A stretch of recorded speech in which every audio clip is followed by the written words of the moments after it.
Priatelia, dnes ráno som sa zobudil v tomto krásnom prostredí, som vo Výglaši. Toto je Masarykov dvor, legendárne prostredie a ešte legendárnejšie pivo Masaryk.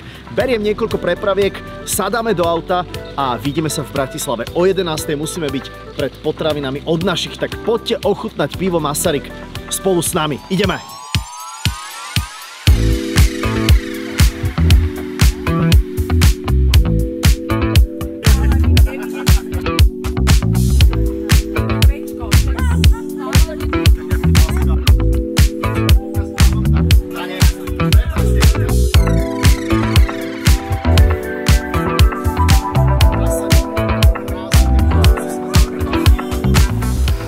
Pred chvíľkou sme dorazili z Devína, už sme tu na námestí Eurovea, rozložili sme stánok a čapujeme pivo Masaryk. Poďte s nami.